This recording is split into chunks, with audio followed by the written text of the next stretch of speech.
Hi, I'm Douglas Mason, President and CEO of Magnum Gold Corp, MGI, and the TSX Venture Exchange. A 2015 drill program on the LH property intersected several high-grade gold intersections, including 11 meters of 20.66 grams per ton gold. Additional drill targets on the LH property have been identified by a 2018 drone airborne magnetic survey to further evaluate a pyrrhotite-enriched gold-bearing system. Please visit our website at magnumgoldcorp.com. Welcome to the Goddard Report. Comments made on the Goddard Report and TalkDigitalNetwork.com are an expression of opinion only.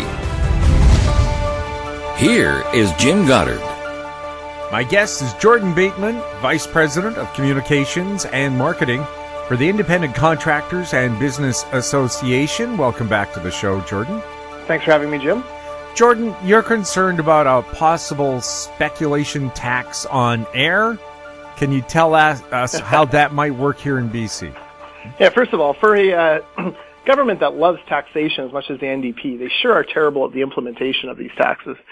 So Dan Fumano, the Vancouver Province city columnist, had this fascinating piece yesterday talking about a weird thing in the property taxation system where basically, because BC assessment taxes you at the highest possible use of a property. So, for example, if you have a low-rise mom-and-pop commercial thing, business building, but, the zoning says it should be, or it could be a 60-story condo building, you get taxed as if it already was that 60-story condo building. It's a long been a controversial thing about British Columbia assessed values and taxation. The problem is, to get around that, a lot of property owners have done what's called split assessments, where they essentially change the way that they're calculated. They get taxed on the current property at a commercial rate, and then they'll get taxed on these unbuilt down the line condos at a residential rate. The problem is now with the new NDP speculation tax, technically the Ministry of Finance says, well, guess what? Those non-existent properties are subject to the speculation and vacancy tax. So the whole point of this tax, if you recall, was to try to get more home housing into the residential or into the rental market. But now they're going to extend it and essentially tax people who haven't even built anything. You're basically taxing air above a commercial building and making those people pay this speculation and vacancy tax. It starts next year. My suspicion is there's going to be such an uproar over this that the NDP are going to be forced to back down. But this is kind of day 2 of that uproar, and so we'll have to wait and see whether or not the NDP actually smarten up. Making it worse than that, it's not just that speculation tax. If you recall, the NDP brought in what they call a school tax. A school tax that doesn't actually go to schools; it goes to general revenue. But on any property over $3 million, they charge a higher property tax rate, and then they collect that money. So that would also apply to these non-existent condos, and again is a second tax essentially on air. Oh, so I mean, we have seen small businesses already chased into oblivion because they're 1 or 2 stories high, but the property is assessed as if it's a 50-story building. But this is going to become official policy now. In other words, rip down. You have to rip down your little shop and build a condo. Now, what does that do to the job base for Vancouver? It sounds like they want to drive themselves into bankruptcy like New York, where businesses were driven out of the city because they all became condos. And, of course, residential taxpayers don't make any revenue, and they find it hard to pay high taxes. Yeah, you think of what makes so many of those Vancouver neighborhoods so attractive. Part of it is the character of having these small mom-and-pop businesses. The coffee shop, the little restaurant, maybe the cobbler. The example Fumano writes about is a dry cleaner, a little pub or a bookstore. It's that adds so much character to the neighborhood. They're going to be priced out of it. We've already seen a bunch of businesses close. That's just, typical Vision Vancouver taxation policy that drove them out. Now it's going to be even worse because the provincial government, which not coincidentally picked up a bunch of those Vision Vancouver organizers and gave them provincial clout, now they're going to be doing the same thing. So, yeah, this is bad. Look, if you want a really homogenous housing-only city, this is a great way of accomplishing that. But for most people, they want to have some access to a commercial businesses. They certainly want to have access to those mom-and-pop ones, and those are the folks who are feeling the squeeze the worst. Now, what about shopping malls? Are they saying, well, you can't have a 3-story shopping mall, it has to be a high-rise? Well, if it's zoned for that, it would be taxed as if it was a high-rise already. So this is, again, problematic. It's sort of mind-boggling that we have to have these discussions. You would think that, these kind of small businesses, how many people had their first job at a little business like that? Thousands and thousands of people rely on little businesses like this. You think you'd be doing everything you could to encourage them, protecting them, fostering them, wanting them to grow, and instead you're basically taxing them like they're the enemy and that you want to eradicate them. Well, Vancouver, not sure why. I was going to say Vancouver is one of the few North American cities that still has mom and pop corner stores instead of just big mega giants like 7-Eleven or Max Milk. Yeah, exactly. But those are going to go by the wayside here too pretty quick as the buildings become more and more expensive because of taxes. We should know, like, most of these small business owners don't own the buildings they're in. They have what's called triple net leases, where they have to pay the utilities, they pay rent, and then they also pay the taxes on it. That is big trouble when taxes continue to leap in or go up in leaps and bounds, and a sign that, again, NDP economic policy is half-baked. They only think about how much they can extract from taxpayers. They don't actually think about the effect on the taxpayers who they're taking money from. What is this going to do to the character of Vancouver if it goes ahead? Everything has to close down and sell to the highest bidder. And right now we're having a money laundering inquiry, so perhaps the free money that was around to develop condo towers won't be around anymore.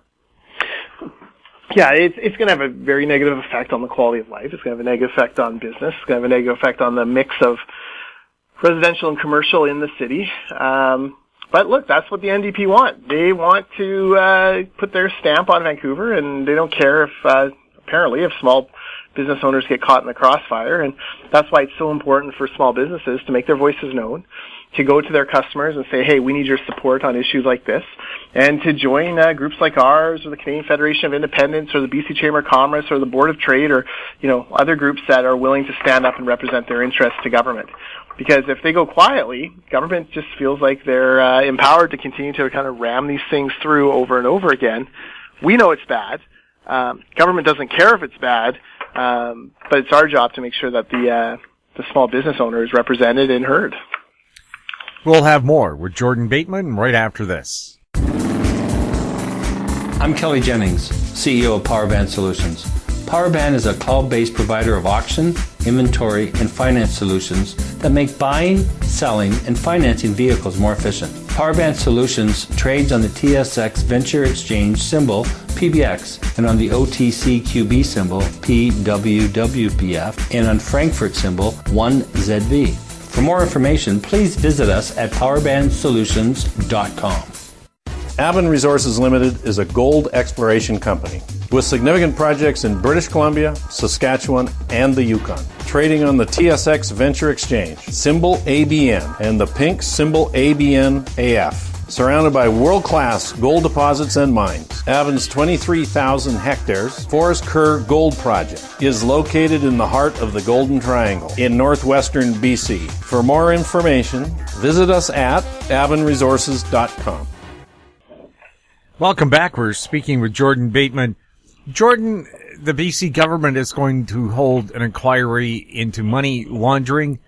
Is it about time? Because it has driven up real estate, and of course, for people in business, it costs them more to set up a shop. Yeah, I go back and forth on this. Frankly, I think John Horgan was right in the weeks leading up to this announcement, where he was saying that public inquiry would be expensive, it wouldn't deliver the results that the public wanted. We should be focusing on putting bad guys in jail. I think he was right then. I think he's now done a political flip-flop. Look, time will tell. chances are, though, this inquiry is going to run, tens of millions of dollars, deliver a report that, John Horgan himself said most of these reports end up on a shelf collecting dust, not actually creating change. And I don't think it's going to put a single bad guy in jail. The most recent report for Peter German on all this was pretty eye-opening in that I think there's an assumption because so much of the media is focused on money laundering stories in British Columbia that, we're somehow unique in the nation, and we're a hotbed of this kind of stuff, maybe because we're close to China or whatever. The truth is, according to the German report, we're only middle of the pack when it comes to provinces in Canada. Alberta has more money laundering than us. The prairies, unbelievably, have more money laundering than us. Ontario and Quebec, more money laundering than us. And so, you kind of wonder, right, like, is this a national problem? Would John Horgan have been better to go to other provincial premiers and say, hey, the Fed should be looking at an inquiry into this. Here's what we found in BC. My suspicion is it's happening across the country in your province as well. Let's all have a joint call on Justin Trudeau to do an inquiry nationally. Make sure the RCMP are putting the kind of resources into fighting this that they should be. That to me would have made a little bit of sense because you're closer to a solution. Right now, you're going to focus in BC, but, money laundering, like Peter German says, is like whack-a-mole. You might whack it down in one sector or one area, but it'll pop up somewhere else. So, yeah, I'm not a big fan of this public inquiry call at this point. Maybe I'll, I might be wrong. Who knows? David Eby may know something we don't. But at this point, it seems to me that there were better ways of addressing this. And for me, I just want to see some arrests. Like, I don't care about a lot of the nonsense that we're like. Let's not major on the minors. Let's get in there and let's find the bad guys and do whatever it takes to resource the police and get them get them the resources they need in order to actually put bad guys in jail. That's the only way to really solve this. Yes, I was going to say too. After BC's had so many failed prosecutions on money laundering, it looks like they gave up. Why not give them the proper resources? And maybe these things failed because they weren't backed up properly. Well, exactly. And, there was the most recent one that the feds had to abandon. And, this is really troubling. And this has been my kind of criticism for the past 2 years of David Eby is anytime the NDP have a bad news week, he would, leak out or hold a press conference and there's another money laundering, quote unquote revelation meant to embarrass the other side of the house, meant to embarrass the BC Liberals. That's all fine and good. That's politics. I get politics. Like, I'm not some naive babe in the woods here. I understand that, kicking the crap out of the other guy is a good way of, making sure you stay elected. The problem is, David Eby hasn't delivered a single conviction. He's the Attorney General of this province. It's been 2 years. He's had his hands on all the levers, and there are no convictions. There's no prosecutions. There's no, there's some civil forfeitures, but, there's no, where's the beef? To quote a childhood commercial, when are we actually going to see a bad guy put in jail for this stuff? I think it's, I don't know if the public, because they think public inquiry, they're going to see people, arrested on the spot and taken off in chains. That's just not the way, public inquiries go. If you want to see people put in jail, bad guys put in jail where they belong, resource the cops, strengthen various laws. Don't waste tens of millions of dollars and years of time on, finger pointing and looking backwards. Well, the RCMP years ago set up a fake currency exchange shop to catch money launderers, and they did catch them. And then a judge ruled that was entrapment. And then after that, it seems like they've just given up. Yeah, I can't comment specifically on that, but the RCMP is it's a weird organization, right? We're seeing both macro and micro issues with the RCMP. Let's take the micro. Surrey's new mayor, old mayor, Doug McCallum, has, came in on a platform saying we're going to get rid of the RCMP in Surrey and move to a city force.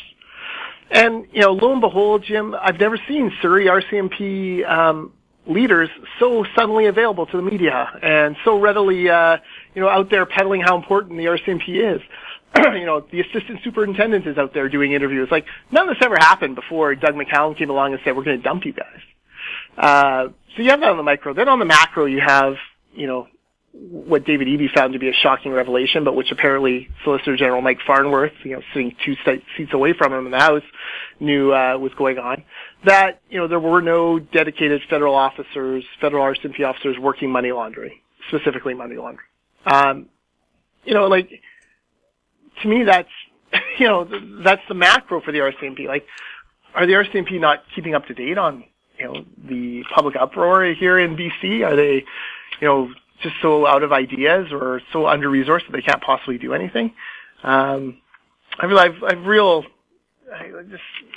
weird that the RCMP, there's something wrong there. I mean, if you want to do a inquiry, focus at the federal level as to, why the RCMP haven't been doing more on that perhaps. But even then, I'm not so much concerned about looking backwards again as I am looking forwards. Let's find the solutions we need to crack down on this once and for all. Well, yes, and the RCMP being a federal body, they get their orders from Ottawa. Locally, it doesn't matter what your complaints are. They do whatever Ottawa tells them to do.